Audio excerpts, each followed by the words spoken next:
everybody. Welcome to the Chamber Podcast. So I am very excited today. I have one of my favorite generals in the U.S. Air Force here with me today, General Stacy Joe Huser. So say hello. Hello, and thank you, Dale, for having me. We are so pleased that you're here. So General Huser is 20 at the Air Force, right? So I think a lot of people in Cheyenne, we know there's a military base out there. We have no idea how it's set up or who does what. So as the head of 20th Air Force, tell us what you do. Oh, okay, that's easy. So in 20th Air Force, we have 4 wings or 4 installations. So we have the base here at F.E. Warren, the 90th Missile Wing. We have a base in Great Falls, Montana, Malmstrom Air Force Base, which is the 341st Missile Wing. We have the 91st Missile Wing up at Minot, North Dakota, which shares that base with the 5th Bomb Wing. And then we have the 377th Air Base Wing at Kirtland Air Force Base in Albuquerque, New Mexico. So those 4 wings, which all do either ICBMs or nuclear-related support, fall under me as the 20th Air Force Commander. So it's around 13,500 airmen across the nuclear enterprise and across 5 states altogether, 1, 2, 3, 4, 5, 6. 6 states altogether that fall under 20th Air Force. You can tell she has much better posture than I do. Look at her sitting in her chair, and I'm all slumped back here.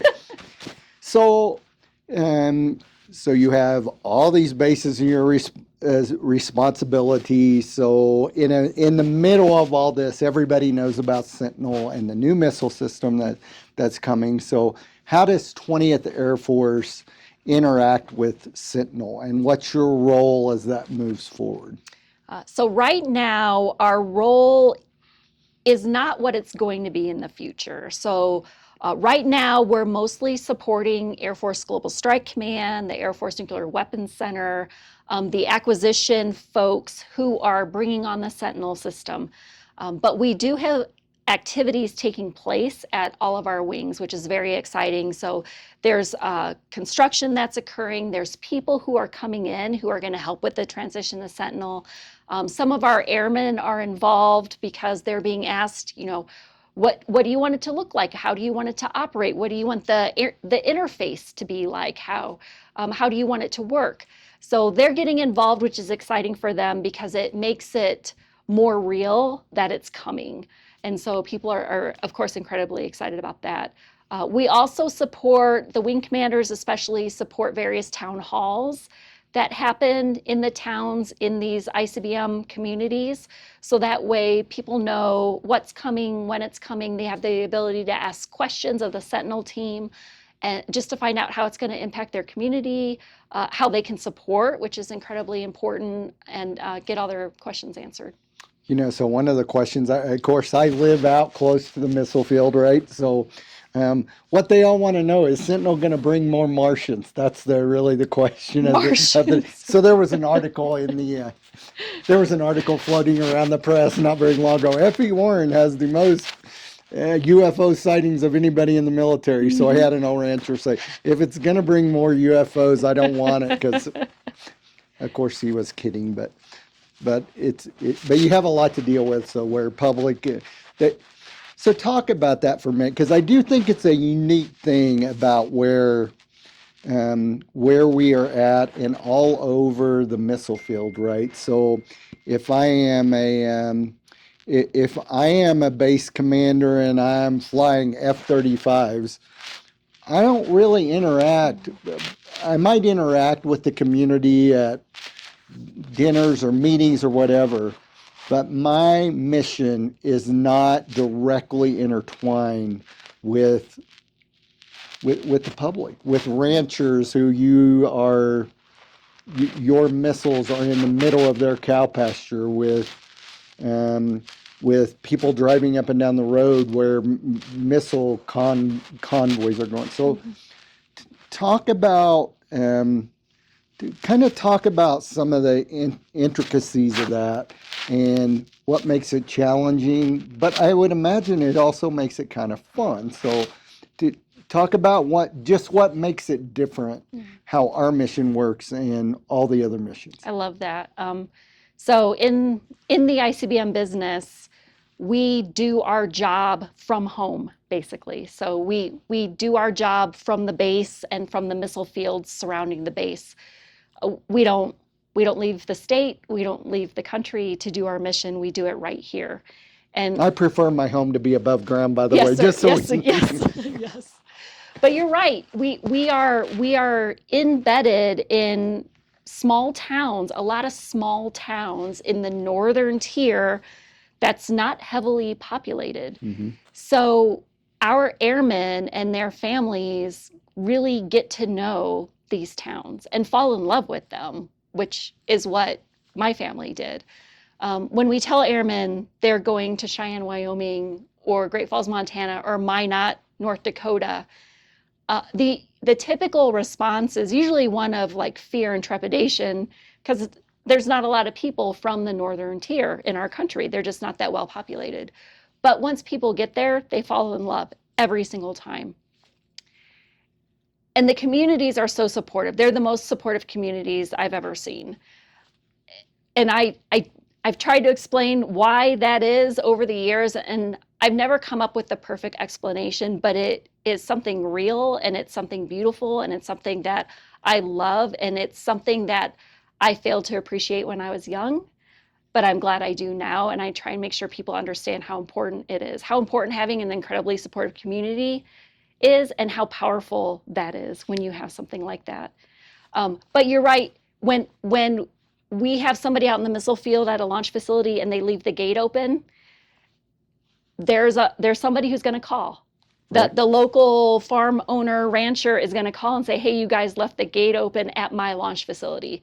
Because a lot of times the people in these communities, those are their launch facilities. They feel a lot of pride and ownership in this relationship, and they help us. If they see something unusual people, unusual things like drones, they will call us, and that helps us. And it just shows you the strength of that amazing relationship. I think one of the things you mentioned, I've heard that a lot with the ranchers I know out in the missile field and farmers, and they, my launch facility, right? And that's a wonderful thing that they feel that ownership and they feel that pride. And we, as Americans, we ought to always feel that, but it is just a little bit ramped up for them. And they have been a part of this mission for many, many years, and their dads, son, granddads were part of, and grandmothers and mothers were all part of this mission. So they really feel pride and ownership. And you mentioned somebody strange in the missile field or drones over it, but that is more important than ever, isn't it? Right? I mean, I think we all watch the news, but we don't understand how our adversaries are really trying to wheedle their way into our communities from a lot of different interesting and weird ways, so that they can do harm to us. Right? We don't live in a world a bunch of friendly places, a bunch of friendly people. Some of them, yes, are allies, but we do have countries that do not like America and do not like what we stand for. And we need to be aware of that. So I'm glad they're making those calls. So, something that people ask me a lot is, well, why do we, if we're so worried about these missiles, why do we drive them down the road when everybody can see? Why do we do that? What's the thought on that? Oh boy. Well, first of all, it's the only way we can. It's the only way that we can maintain them. We're lucky our weapon system is here. It's in the ground. I can see it. If something breaks in it, I know, and I can go fix it. If there's a problem with the security system, we can send defenders out there to guard it and protect it. So we're incredibly lucky, but what that does mean is it's visible then. But being visible actually doesn't bother me. If our adversaries are watching us maintain these systems and keep them effective and credible, then good. They should see it. They should see these 18-year-old airmen and the pride that they have in being defenders on our base, or the pride of a munitions airman who put a missile back on alert. Right. They should see that and know that. Like, we have these thousands of airmen who are keeping a nuclear weapon system on alert to deter our adversaries. I want them to know that. That it makes me happy. If they're watching, I'm very happy. So at the end of the day, right, it's just that a deterrent doesn't really work if nobody knows you have it, Right. right? So this is a way we can show the hope. I mean, I'm sure there's this little satellite floating through space watching you every inch of the way as you take a missile out to the missile field or bring one in and send it to depot. And that's letting both our allies know that we have a credible deterrent, but also our enemies know that we have a credible deterrent. So that was one thing that fascinated me when I got here, and people do ask about that all the time. And for all the things they could ask about, that's kind of an interesting one. So let's switch gears a little bit. So you have been in the Air Force a while now. If Thank you are you. a general, I never ask a lady her age. Never ask how many. I've been trained not to do all those things. So you've been in the Air Force a while. You second trip to Cheyenne. Had Yep. you been here before? Yes. So, well, I mean, you'd been here but had you been here before that? No, just as the wing commander. Okay, just as wing commander, and then come back as the big boss. So, but being in the military a while, what has changed about the military from when you first went in? That's a good question. So obviously we have found, with technology and the way that we do business, we have found more efficient ways to do our day-to-day jobs. Of course, with increasing technology, you have increasing threats with cyber. So we have built up entire career fields to help monitor those systems for us and to ensure that, as you spoke about, adversaries aren't infiltrating our systems and we're keeping them protected. So that's changed a lot. I would say in terms of like military leadership, that has changed a lot as well. The Air Force has realized the importance of just being emotionally intelligent. It's not the old days of just yelling and screaming at people to get them to do the job, because generations change, airmen respond to things differently than maybe they would have 20, 30 years ago. Airmen that we bring in today are so incredibly smart. They're so connected to the world. They're used to having information at their fingertips. So we appeal to them differently. We explain to them a lot more of the why we're doing what we're doing, why it matters, why it's important, why you need to do this checklist, why that warning is there. Because they're inquisitive, they want to know, and it motivates them to do their jobs. When they know why they're doing it, there's a lot more internal motivation, a lot more buy-in for the mission that they're doing. So, so this new generation, and you do have a different way to approach it. They're always deployed at home, right? Deployed in place. So, what kind of unique challenges does that offer?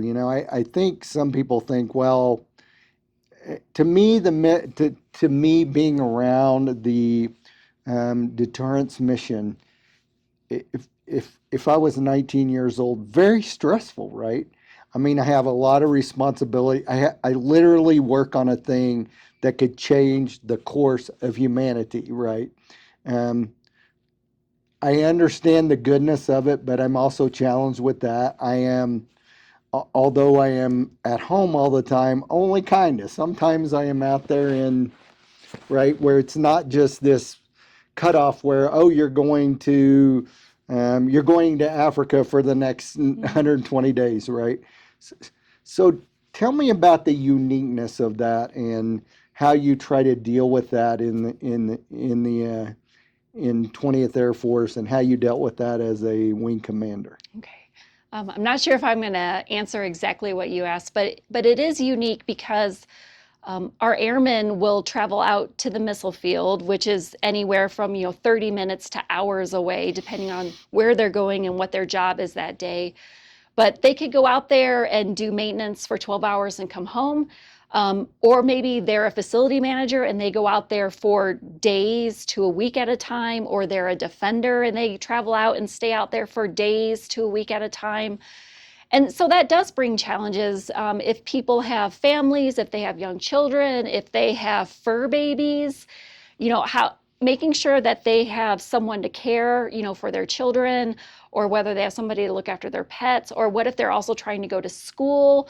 So how are they working school into the schedule? If they have a spouse or partner, how are they, how's that person handling it when they're going and you settle into a routine and then they come back and mess up your routine and then they go again. So you're right, it's not 6 months, family can adjust, and then the person comes back and they adjust again. They're adjusting and adjusting and adjusting and adjusting.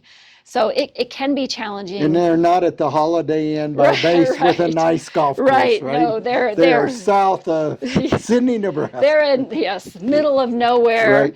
Right. Can't run to the quick stop. Exactly, yeah. Probably a missile alert facility. Yeah. And our facilities have all the amenities, that people need. You have somebody cooking food. You have internet. We usually have fitness, like a fitness room, workstation set up so people can do homework, things like that. So they're not without amenities out there, but it is challenging because they are very far removed, usually from their family and from the nearest town. So that can be hard. So I think all of us who live out in the eastern part of Laramie County, or live in Kimball County or Banner County or down in Colorado, want to know how you get good internet to the... Right. They'll all be trying to, that'll be your next one. They'll all be trying to sneak your internet. Steal our Is internet. it wireless? Can you give us right. the password? But I do see it as very unique, right? And we do live in a world where mental health is a big concern, and there are a lot of stresses with young people. We know that talking to the schools, and you inherit these young people fairly, well, some of them right out of high school, right? Others maybe a little while out of high school, but they're fairly young. They go away from home for the first time, and then you're from Chicago, and now you're out in south of Pine Bluffs in Nebraska by 10 miles, and you can't even see people anywhere you look. Mm-hmm. So I do appreciate that is provides unique challenges.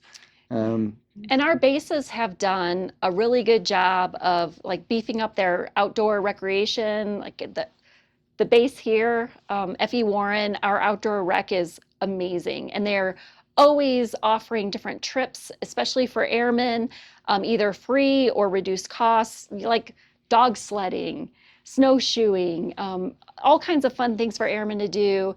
And then we're incredibly lucky, and I would kick myself if I didn't mention this, that the community does the Adopt an Airman program. So that way, airmen can be adopted by a family in Cheyenne or the surrounding communities.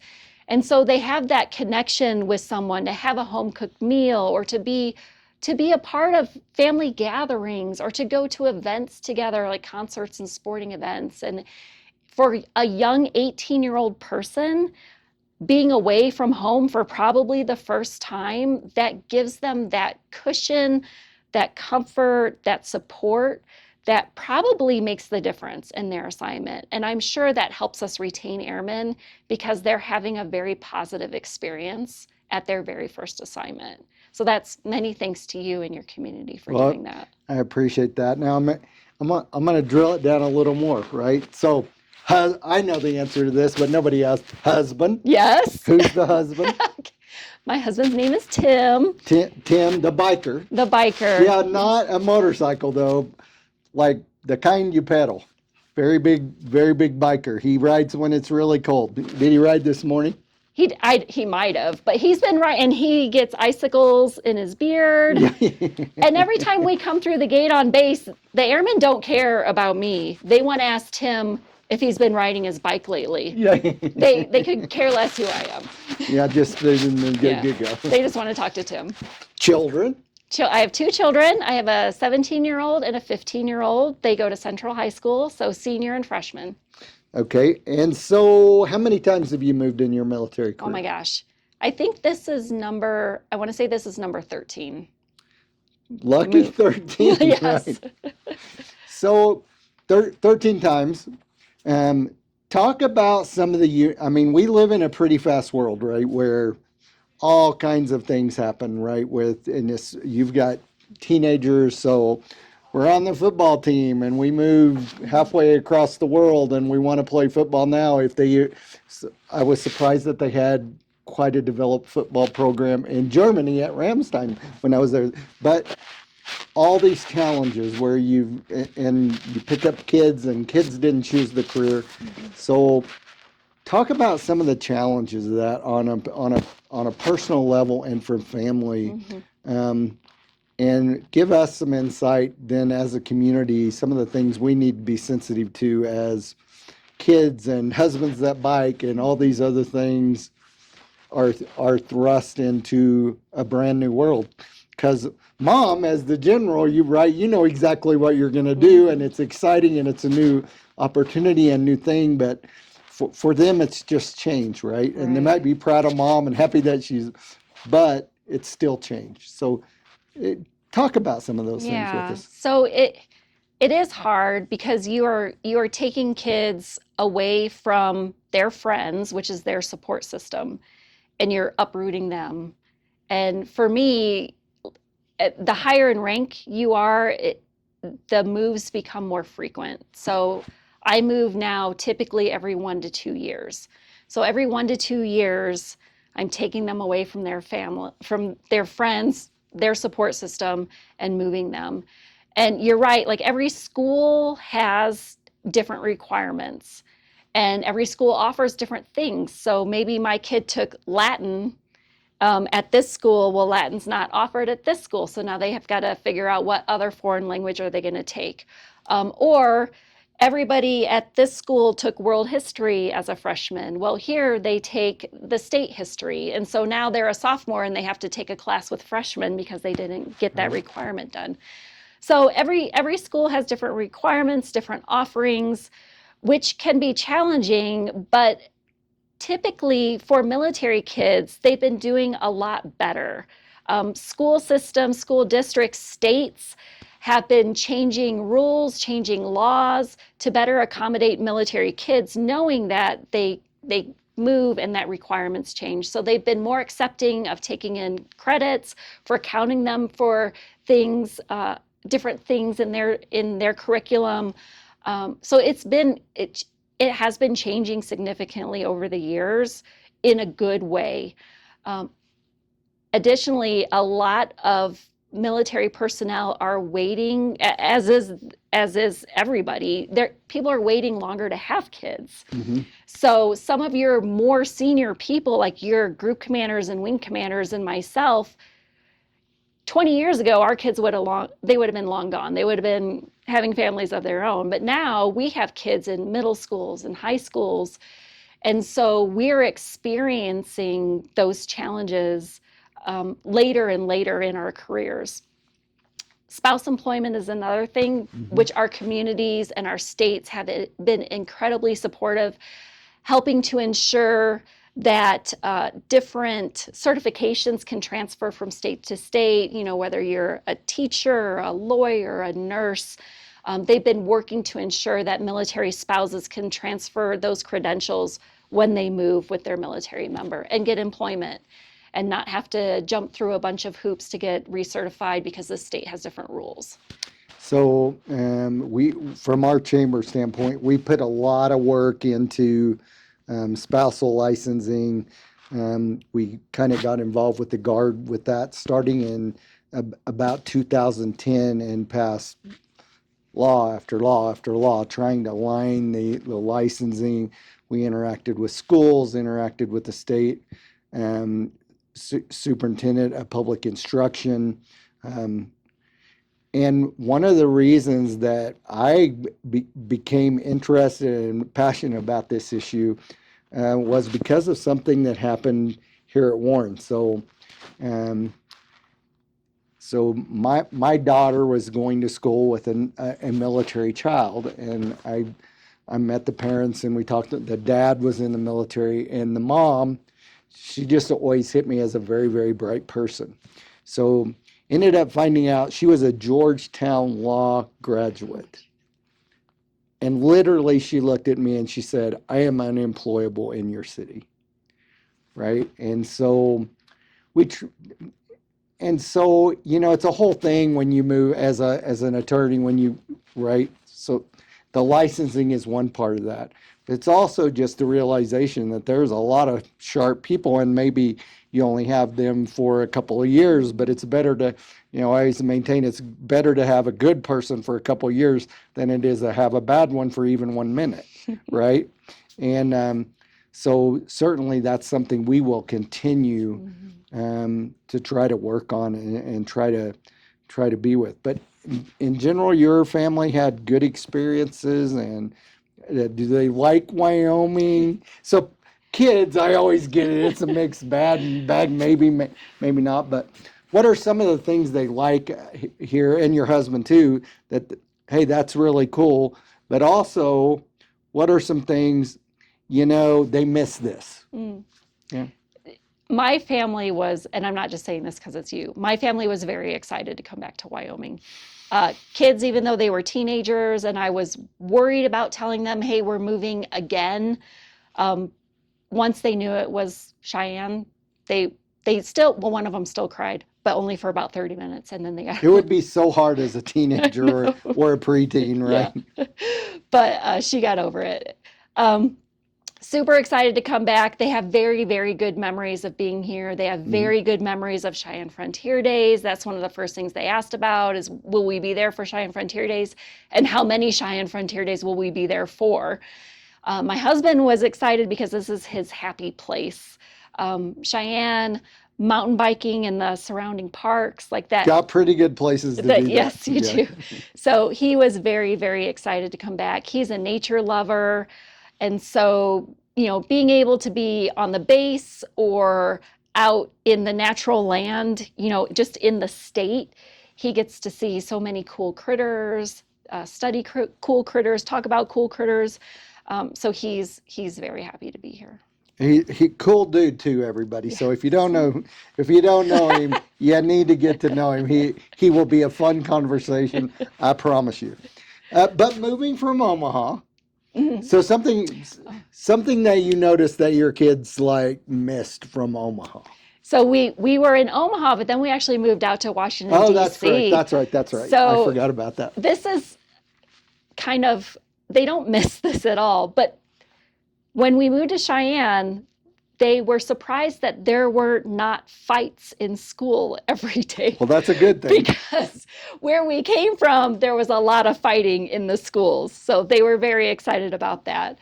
One big thing we miss is we had chickens in DC. So we lived out in the outskirts where we had a couple acres of land, and it was zoned where you could have farm animals. So we had chickens. But when you live on an Air Force base, you cannot have chickens. And even though Tim has threatened to hide them in the basement, I won't let him do that. So no chickens. He can have chickens off the base. I should tell him. But I think the point of that question was a couple things, right? One thing is that I always love hearing everybody talk about the good of a community but also we're always looking for things that we want to work on, right? And for kids, it might not be any big thing, right? It's just something you do on a usual basis that you're taken out of your routine and moved in. Maybe the place where you like as a teenager, at least my teenager, right? Who's now not a teenager anymore, but if you would move her out of the place where she goes to get her coffee, right? It would be an event of epic proportions.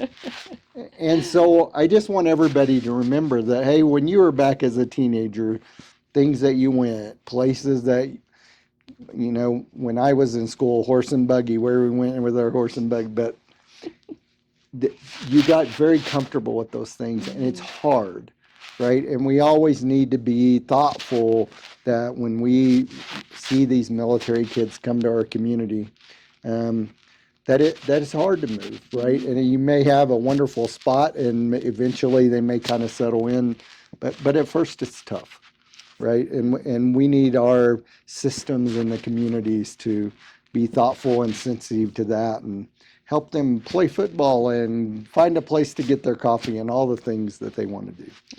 So we try not to keep these very long, but looking forwards in the Air Force, what do you? So I know we hear all the time on the news recruiting is getting a little tough, not just for the Air Force, for all of the armed forces. There's adversaries popping up everywhere. We got weird stories of drones flying everywhere, UFOs in Kimball County apparently. But as you look forward, what do you see and hope for the future of your Air Force?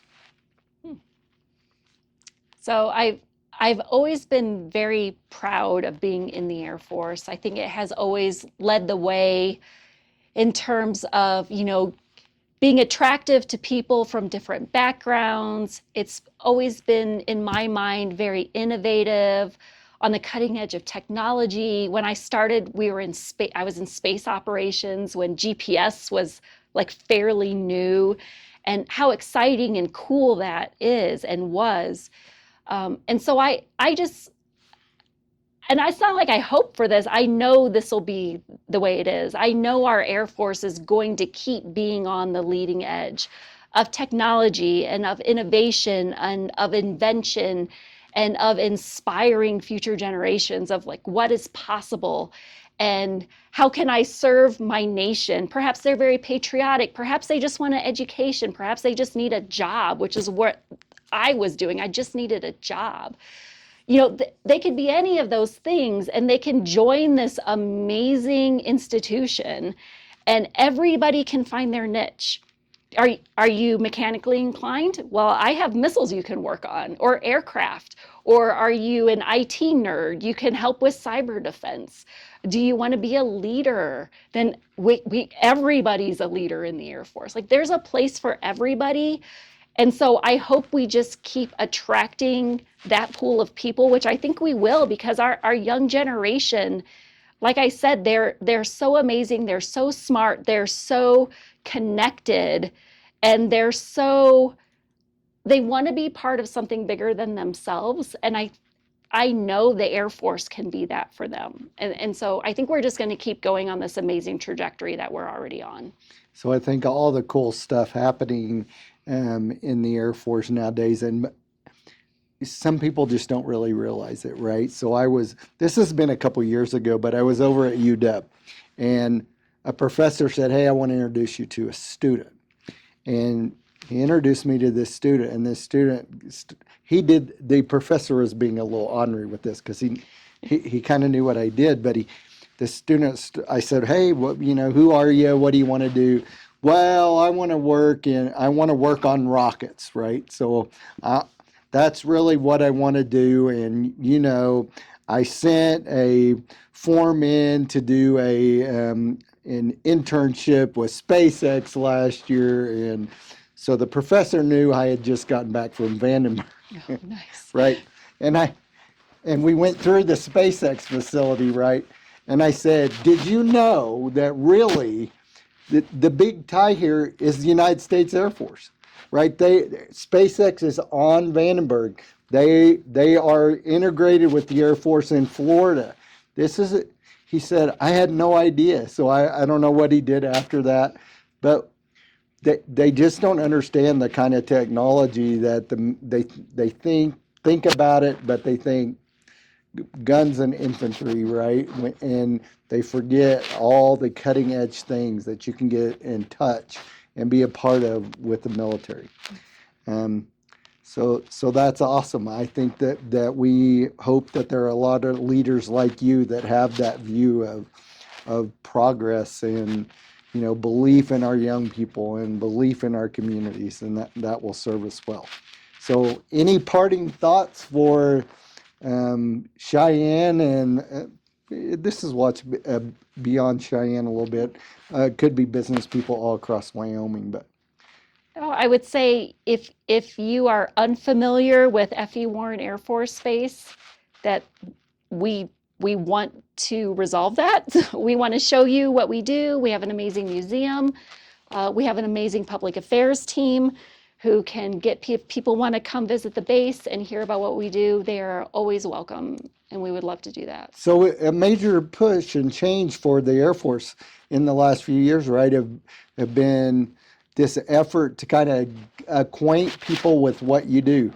So if you are up there and you are up by Ranchester, Wyoming, out there in the wilds of Wyoming, and you want to fly your UFO down, don't fly it on the base, but you can stop outside the gate. And we want to teach you about the very important mission that Cheyenne and the whole state of Wyoming has in defending our great nation. So please reach out, and we'll make sure you get some information. Thank you for watching, everyone. Thank you, General, so much for joining us. It was our great honor and pleasure to have you here today. Thank you.